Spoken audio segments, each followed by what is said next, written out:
Olá, qual o segredo para escrever um texto infantil? Na entrevista de hoje, vamos conversar com a escritora e jornalista Alessandra Roscoe, falando de sua carreira literária que começou com a necessidade de contar histórias para a filha. Alessandra nos revela os desafios e os pontos de inspiração para seu trabalho. Na Dica de Leituras, vamos falar de 2 livros infantis, Um Dia de Gato, de Valesca de Assis, e A Espermatolândia, de Matheus Cavalcante. O Leituras começa agora, conversando com a Alessandra Roscoe.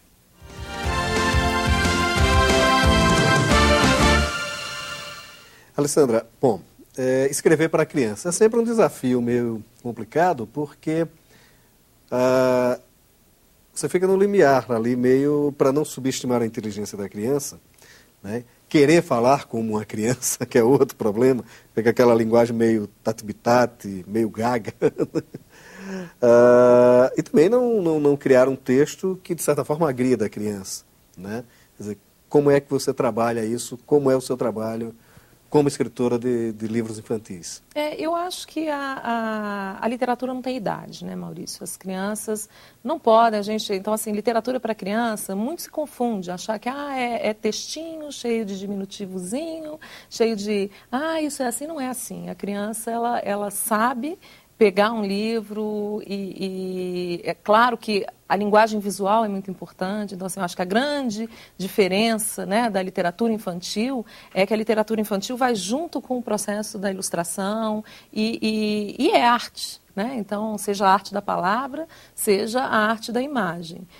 O meu processo foi muito natural porque eu fui levada pelos meus filhos, né? Eu a vida inteira escrevi, eu publiquei minha primeira crônica com 9 anos de idade, numa antologia poética da Fundação Educacional, e sempre escrevi carta, diário, poesia, e como jornalista, né? Eu sempre brinco que como jornalista a gente conta história de verdade, de gente de verdade o tempo inteiro.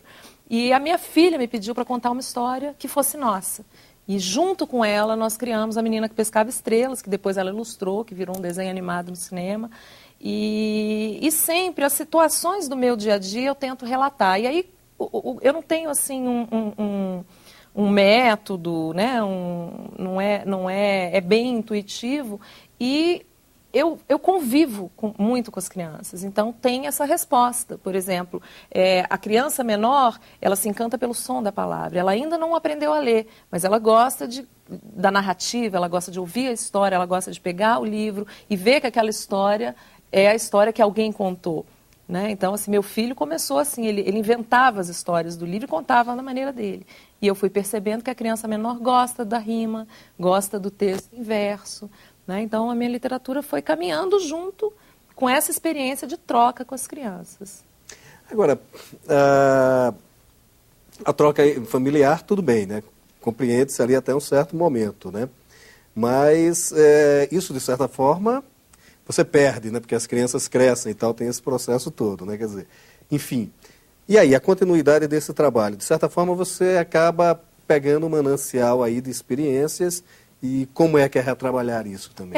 E comigo foi engraçado porque as minhas histórias partem muito da convivência, das situações que eu vivencio com eles, né? Então, Jacaré Bilé foi uma cena que meu filho caiu num prato de sopa, a babá que ajudava a cuidar dele falou, esse menino vive Bilé. Eu falei, mas Bilé na minha terra é assim, eu já vi que no Nordeste era diferente, resolvi resgatar um pouco dessa cultura rica da gente, né? Na história do jacaré que não dorme à noite porque persegue a lua que ele acha que é uma tapioca gigante. E nas escolas, né? A partir do momento que que eu comecei a frequentar as escolas para contar as histórias, para conversar com as crianças, eles me dão muito em troca. E é engraçado porque eu tenho 3 filhos em fases completamente diferentes. E eu estou sentindo um bloqueio agora porque eu estou vivendo uma pré-adolescência muito intensa com a minha filha mais velha, que foi minha parceira que me trouxe para a literatura. E eu falei, eu não consigo escrever nada para a idade dela. Eu falei, eu vou ter que passar isso, né? E ao mesmo tempo eu tive um bebê há 1 ano, está com 1 ano e meio, e eu comecei a repensar essa questão. Eu lia para a barriga, né? E hoje está um boom, todo mundo fala em livro para bebê, que a literatura para bebê não é livro de borracha, não é livro de pano, né? E eu tive essa experiência empírica em casa porque eu contava, eu lia para a barriga. E a Luísa, que é a minha caçula, tem uma relação com os livros que é impressionante. Ela senta e pede para que a gente leia. Então, assim, o som, né, a voz. E o Felipe também. Então, assim, o amor pelos livros surgiu dentro de casa. E nessa percepção que a gente, como escritor, acaba tendo, né? Então você sabe como dizer, como direcionar essa história. E eu acho que a literatura não tem idade. Na minha visão, eu amo os livros infantis do Bartolomeu Campos de Queiroz, né? do Lígia Bojunga, e acho que não tem idade. A gente não precisa ser criança para ler e gostar, assim como a criança não precisa ser subestimada, né? Livro infantil não é livro cheio de diminutivo. Mas o que eu percebo também é uma relação curiosa, porque, por exemplo, naturalmente que... Mas isso é até frequente nas histórias em quadrinhos. Eu percebo que, por exemplo, os quadrinhos que eu lia na minha infância, eles tinham mais textos do que os que tem hoje. Isso eu percebo. Como se lia na infância da minha mãe, e na minha infância também eu cheguei a ler algumas coisas de Monteiro Lobato, né, que são textos imensos, são textos até de certa forma complexos. Se bem que o Lobato ele escrevia para criança que já estava alfabetizada e já estava num processo mais adiantado, né?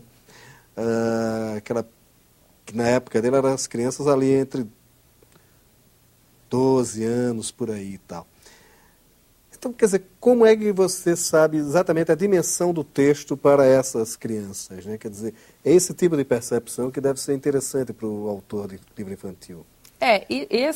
Eu comecei, por exemplo, o Jardim Encantado surgiu quando meu filho do meio estava estudando os bichos do jardim na escola, não estava alfabetizado ainda, e ele estava estudando a questão, cada dia ele levava, tinha um pote do alfabeto, e eles levavam bichos, levavam objetos que tivessem o som que eles estavam estudando. Então é um texto, esta é a história de um jardim encantado que fica bem perto de uma casa mimosa, toda cor-de-rosa. Né? E aí vai trabalhando, e ele contava a história, ele não sabia ler. E as crianças dessa mesma forma. Então a gente vai percebendo aos poucos, eu acho, que como chegar. Eu acho que não tem fórmula. Você não vai... Claro que o texto para uma criança que ainda não está alfabetizada, ele é menor. Né? Mas o que a gente percebe também nas visitas às escolas, nesse contato com o leitor, é que mesmo um texto como o Jacarebilé, que tem um texto grande, a criança faz a história dela. Né? Então, assim, o pai contou, e isso é uma coisa legal, porque a família entra. Né? Então, eu tenho uma tese que eu falo que é necessário o aletramento materno, né? E que é diferente do letramento, não é simplesmente saber A, B, C, pegar uma criança de 3 anos de idade e ensinar a ler, forçar, não é isso. Mas, por exemplo, contar a história, ela vai ficar com alguma coisa, né? E aquele momento de ternura, de carinho, seja do avô, do tio, do pai, né? Eu brinco que o aletramento não precisa ser só materno, ele pode ser paterno, pode ser fraterno, né? E essa continuidade ele vai dar, ele vai ler o texto da maneira... E quando ele consegue ler realmente, decifrar o código, aquilo para ele é uma alegria. Né? Então, isso com a criança menor, ela vai... Eu acho que o importante... Tem muito pai que pergunta, quando a gente vai à escola, como é que eu faço para o meu filho ler? Primeira pergunta que a gente vai, você lê? Tem livro na casa? Né? Porque às vezes o pai fala, não, livro lá em casa é objeto, fica numa estante. Eu falei, não tem que ficar na estante, tem que ficar ao alcance, né? A criança tem que poder pegar, poder manusear, e ela vai gostar, porque coisa boa a gente gosta, né, Maurício? Então, não tem esse mistério todo que envolve. Mas há um fato interessante, porque, quer dizer, ali numa primeira infância, a criança ainda lê, né? Há um incentivo muito grande nas escolas. Mas há uma certa quebra desse incentivo a partir de uma determinada idade, né? Eu sempre conto um caso curioso que aconteceu comigo, porque eu tinha meus 12, 13 anos e fui obrigado a ler O Sertanejo, de Zé de Alencar, e detestei José de Alencar, né? Se fosse pelo menos Lucila que tivesse me dado, mas O Sertanejo é meio barra pesada. Mas, enfim... acaba afastando, né? Quer dizer, essa necessidade de se jogar a literatura numa ordem cronológica para o adolescente acaba o afastando, de certa forma, da leitura. Como romper isso também, de certa forma, como manter esse leitor infantil continuar sendo leitor? Eu acho que o grande problema, é horrível a gente falar isso, mas tem sido a visão da escola. Né? A escola impõe a leitura. E eu tenho certeza que a criança que cresce lendo, que o pai deixa escolher o que quer ler. Então, assim, eu já senti isso na pele, porque eu falei, ai, mas logo isso que você vai querer levar para casa. A gente está numa livraria enorme e você quer esse livro. Né? Então, eu senti aquilo como mãe, mas, ao mesmo tempo, eu falei, ela tem que escolher o que ela quer ler. Né? E os filhos têm que escolher. E a escola tem essa necessidade de que literatura tem que educar, tem que servir para alguma coisa. Ah, esse aqui é um clássico, todos têm que ler e têm que gostar. Eu acho que a gente pode ter o direito de dizer, eu não gostei deste livro.